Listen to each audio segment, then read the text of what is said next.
What's up, everybody? This is EchoLynx. Today, we're going over the How Websites Workroom from TryHackMe. We'll get started with Task 1. This is a very boiled-down version of how websites work. You're on your computer using your browser. You type something into Google.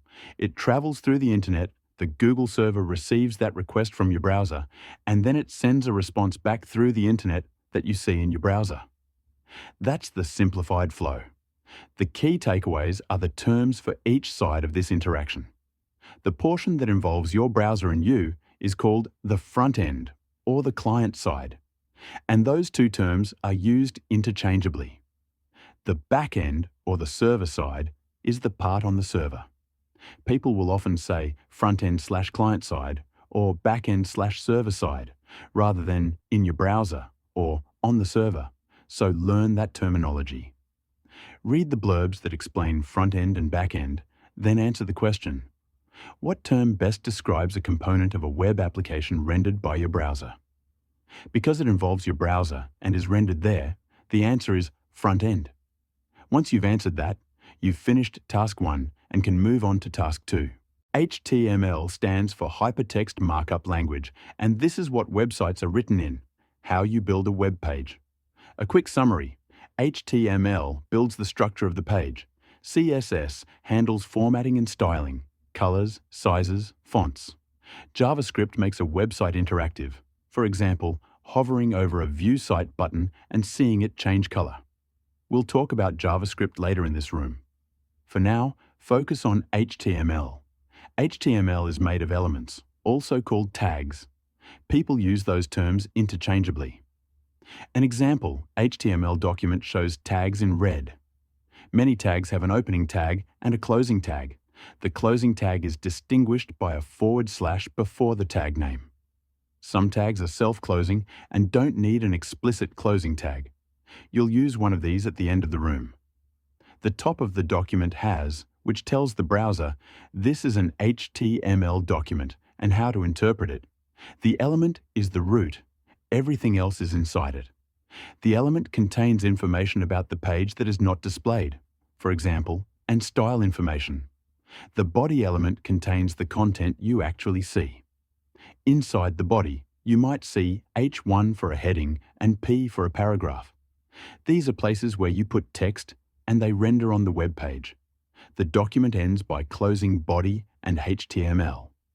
There are tons of different element types for different purposes: buttons, images, links, lists, and more, and each has its own tag.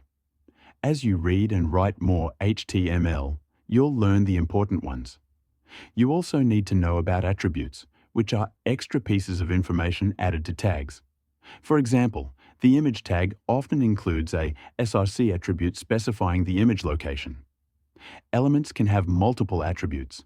Think of the element as the main thing, and the attributes as details that define it more clearly. A common attribute is ID, which should be unique. JavaScript uses it to find and change an element. For example, changing color on hover. Now, answer the interactive questions. Render the provided HTML. You should see images of cats. One image isn't working because it's missing the file extension. Add the correct extension to fix it, in this case would be .jpg. Next, add src equals image/dog-1.png by inserting another element with the correct src and extension png. Render it to see the dog image. Play around to see how changes in HTML affect the page. Answer the questions: each image display a word, the cat is HTML hero and the dog is dog HTML. And you're done with Task 2. Now on to Task 3. JavaScript makes pages interactive, for example, hovering over an element to change its color.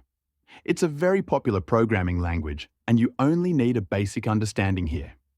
There are two common ways to include JavaScript in an HTML page: inline via script, /script with JavaScript between the tags, or via tag script src equals /location/of/JavaScript. _file.js to load an external JavaScript file. For the first question, add JavaScript to change the demo element's contents to hack the planet. Use something like document.getElementById dash demo.innerHTML equals quote hack the planet quote inside a script block. When you run it, the text "Hi there" becomes "hack the planet," and a pop-up may appear. That's your answer for question 1. For question 2, add a button element that triggers JavaScript on click. Place the button outside the script tags because everything inside script must be JavaScript. In the opening button tag, add an onclick handler that runs JavaScript to find the element with ID equals demo and change its contents to button clicked. For example, button onclick document.getElement by id-demo.innerHTML equals quote button clicked quote click me. Render it, click the button, and you'll see the text change. No answer needed, so just press complete the questions and you're done with task 3. Task number 4. Sensitive data exposure can mean many things. Here's the example from the room. Open the site and use your browser's developer tools to view the source. Right-click the page and choose Inspect. You'll see the HTML document and can expand elements to explore.